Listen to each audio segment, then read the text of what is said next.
See if we can get some information from you because we were unable to get it the last time, from you in reference to your background, your education, and some of your experiences that led you to us this morning, and then make some statements in reference to child support in Tennessee, and then we'll move to Mr. Watkins and allow him to sort of finish this segment for the morning. Okay.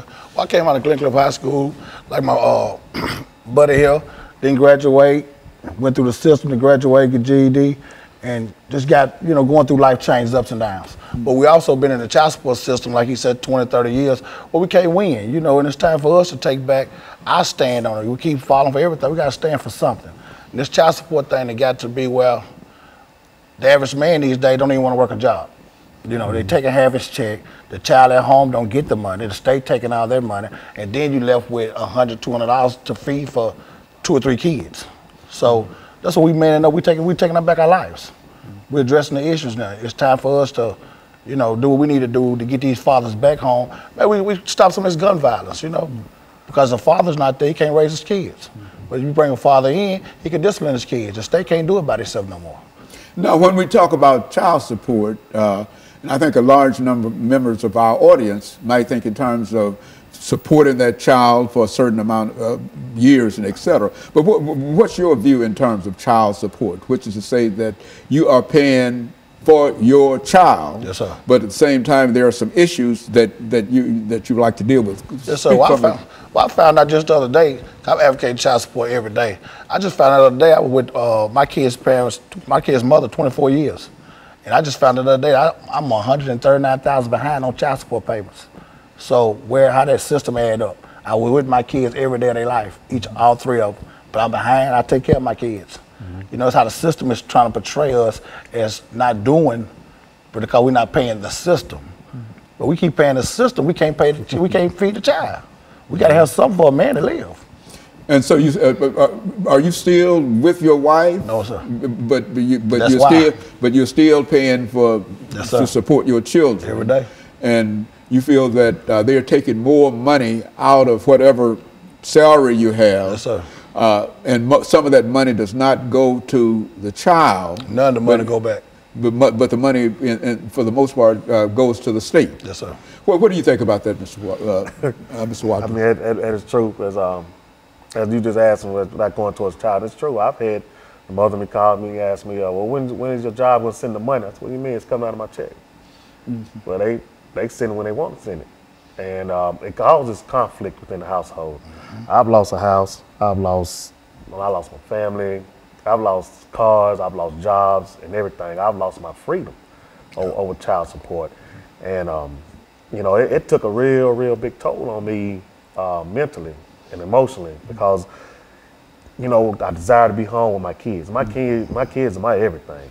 And to take me out of my home because I fell behind on a bill, that's like, come on, man, you're not just taking me out of home. What do you mean when you say to take you out of your home? How does that? When you take a person out of their home, when you take a person's job from them, what is that man gonna do? He's gonna wind up trying to figure out a way to go out here and get some money. Right. Because if you love your kids, you're gonna revert to anything in the means necessary to get money to feed your kids or do what you can do. So yes, I've made some choices in life to where I started going towards the street life.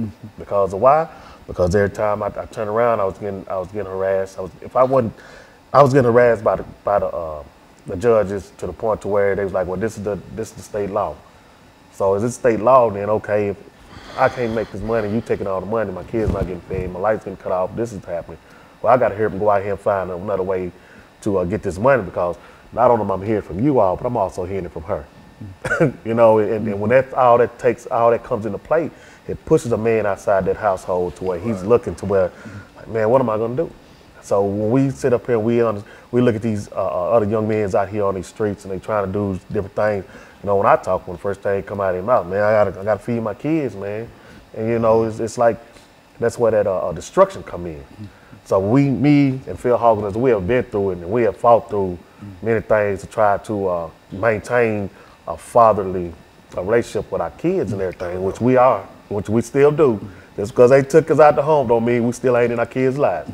But we still try to try to educate the younger men, the future and everything. To hey, we're gonna try to get some help because I know where you've been, I know where you're going and stuff. So,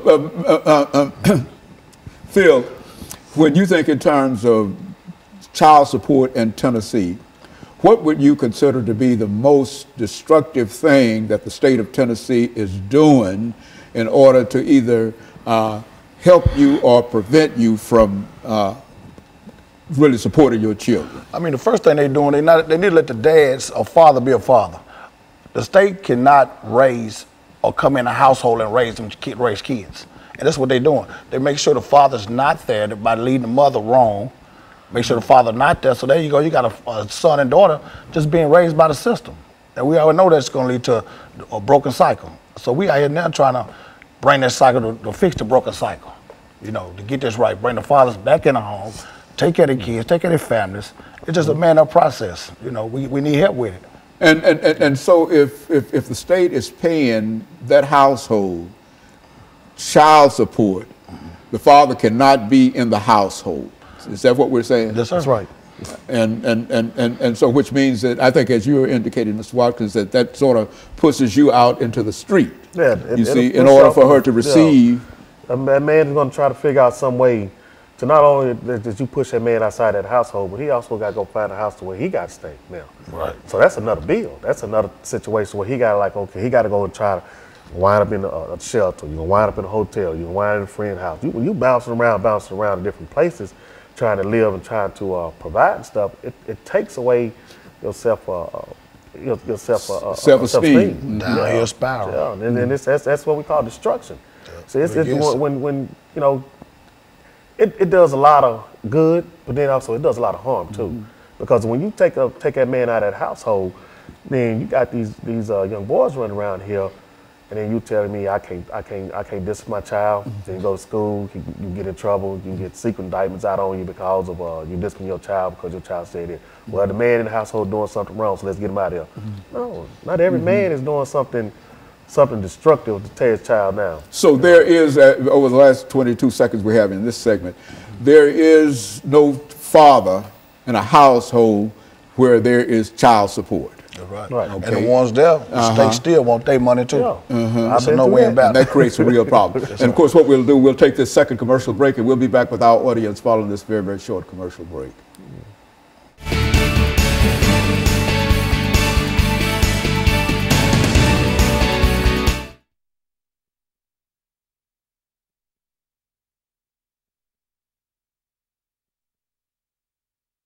Whatever you want to say in reference to it, because I mean, a lot of folks don't seem to understand this. I mean, when we say that he has to pay child support, we only think in terms of whatever child support that comes in. But the state takes that money. Yeah. If you got a job, the state takes your money before you get your money. Yeah, child support is not just taking money from you. Child support is being in that child's life.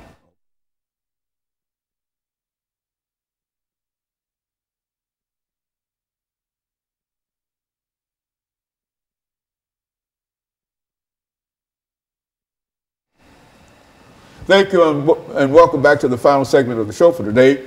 We're talking to Mr. Hawkins and Mr. Watkins in reference to child support in the state of Tennessee. And let's see, Phil, if we can pick up with you this morning, and to have you to talk to our audience this morning about some of the issues that you have to face if you have to pay child support and how long that child support can be and et cetera. And then you say as much as you wish to about it over the next 10 minutes. And then Mr. Watkins will end us for the day with some of his observations in reference to it. Let's do it from that perspective. Right now, child support, currently you got to pay child support as long as that child is attending high school or they go to college, you still got to pay child support.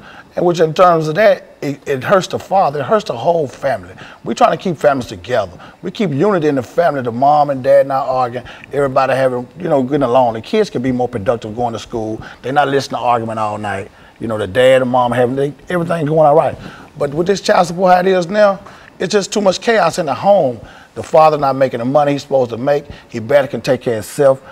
Then the state taking half his check, so he coming home with a half a check to take care of his family of 3 and 4. So that leads them to a broken cycle of despair. I mean, you know, alcoholism, drug addiction, all that, you know, comes in a part of it because the man get to the man, what can I do? You know, I'm just out here, you know. And we're just trying to change a lot of that. We're like, we got a program now. We're trying to do it 90 days. Get each father 90 days. No child support. 90 days to get themselves together. Get a job, get yourself together, stand up. And then the child support can start taking some out, you know, work out a little modification program with the father, but you can still get a mother $100 a month. But that's a whole lot better than taking a man, half a man check. You know, it's giving a man some kind of hope that he can be productive, he can go home, he can buy his kids a decent pair of shoes, you know, diapers or whatnot. But right now, how they got it, we just losing battle. You know, we have to reform this. And so, Mr. Watkins, there are a large number of men, not only African-American men, but specifically we're concerned about African-American men today in reference to what we're talking about here. But there are a large number of African-American men that get caught up in this system of child support. If they get a job, you're telling us, then whatever that pay is, the state intervenes and takes part of that money before he can get the. Is that what we're saying here? Yes. Talk about that. You know, when a man comes, you know, goes to court, I've been in court situations where a judge actually told me I'm living in the household with my kids, the mother and everything, and asked me if I pay child support, and I said, yeah. I'm thinking they're going to say, okay, you in the household, so we're going to stop it. He asked the mother, was he helping? He told me, yeah. Turn around, the judge told me keep paying. You know, that's just one of the situations. Another situation is when a woman can call, a man can get out of jail. After he done his 81 days, 82 days, he can get out of jail, and they'll give him a review date to go back to court. And in that review date, that woman has the ability to call the judge and say, I want to speed up the process. So if that man doesn't have a job within that time the judge has allowed, well, guess what? He's going off back to jail. And so child support in the real sense has the ability to land folks almost immediately in jail, and then take half of the paycheck. And on top of that, not only that you go to jail, but you also still pay child support. Yeah, child support still accumulating. So it's a law, they say, and there's nothing. It doesn't stop. It just does not stop. Just because you sit up there doing 90 days, 80 days, 6 months, 8 months, it doesn't matter. You're still gonna keep paying. You still gonna keep paying in one way or the other. While you sitting there in jail doing nothing, or you sit out here in the streets doing nothing, they still gonna want that money. Now the state done done away with the father. What's going on with the kids at home then? You know, the father not here. What's going on with the kids? The son growing up, he watching the neighborhood drug dealer. The daughter growing up watching her brother with the money. She want a boyfriend with the money now. She got a broken cycle. Here she goes, she's in the projects, she's pregnant with a couple of kids. The cycle continues. We have to reform this child support, but like you said, the black man, we're in trouble. Yeah. We won't have a second generation. How things going now? We got too much going against us as it is. You know, we're trying to stand up and man up. We going out here every day, we feeding the homeless. I mean, we buy our own personal money, you know, socks, t-shirts, take to the homeless camps. We feed them hot dogs, hamburgers, you know. We go to the inner city, take over the kids, reading books at schools. We're doing all this to show these kids that, you know, they look forward to seeing us. We got a junior Firebird football program coming up out of Pearl High School. We're with those guys every day, the little fellas. We teaching them along the way, you know, how to man up, how to be young men, you know, by reading skills and math skills. So it is things that men can do out here that we are positive. You know, instead of keep getting a bad rap for all this violence, it's good men out here. And we just want to be known. You know, I mean, you know, and then another thing about it, the state does also use the child support system. They make it seem like it's benefit the woman, but they also what is also doing is manipulating her to get that man out the house because they'll tell them, well, okay, well, if he's not, well, we're gonna make him pay, or we're gonna send him to jail. And by the time the woman's got fed up with so much stuff, you know, her mind is going in a whirlwind, and she's looking like, oh, what am I doing? What am I doing? So when the arguments start inside that household, when that fighting starting in the household, then that man is pushed out that household, and if he starts getting on his feet trying to do better, that woman gonna want a piece of it right now. And say, well, we need to go get it right now.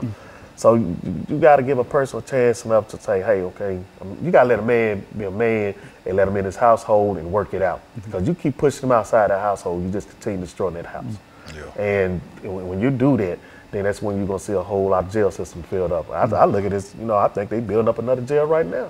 Modern day slavery. Well, look here, is there any effort, and I think that you've already mentioned that there's an effort on your part to deal with the state legislature to pass a law and et cetera. What would such a law be like? And what would such a law say? There'll be a 90-day program. In this 90 days, a man can man up, get a job, get himself together, get housing, get adequate clothes to go get a proper, a job, a better job if need be, where he can reach a child support level or balance out. Okay, within this process, each month he would get a mom in return $100. He's trying to get himself back up, just redeem himself. That's what we got to do. We have to have that 90 days before they got a bill out now that's saying when you go to the custodial parent and y'all can make an agreement to pay your child support on time for a year and they'll waive all your back pay. But these men need some immediate. What if they don't have adequate shoes to go to an interview? Give them a chance to get on their feet where they can be productive citizens and then go into it. A person who might be arrested, Mr. Watkins, we're saying, for not paying child support, that he serves his time, and as soon as he's out of jail, he's been in jail for whatever that time might be, and as soon as he's out of jail, he has to immediately start paying child support. That's right. Is that what we're saying? And that's why you feel that there ought to be some kind of reform within the system. Help us out. We gotta give us a time frame. 90 days. We can get out, get on our feet, get a nice decent job, get adequate clothing. To be productive. You're just coming out of jail, you're behind. Everybody needs assistance. Sometimes there's a lot of men who didn't choose the right path, but a lot of men who have. You have men in the household that's all working, that's all taking care of their kids, and they still is in the child support system. So it's a no-win situation for us. So it's a real problem when a mother decides that she's going to have that individual, her husband, to pay child support. That has created a real problem for him. Is that what? Yeah, because you're taking the man's self-esteem away from him, because a man that's living inside a household, taking care of his kid, prides himself off of that. And when you keep talking about money, and then this man go out and work a legal job, and you make him feel like, hey, it's not enough money.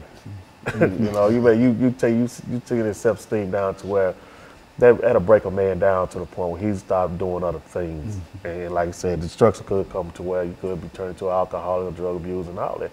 And it's just a lot. It's a wide variety of things that could happen.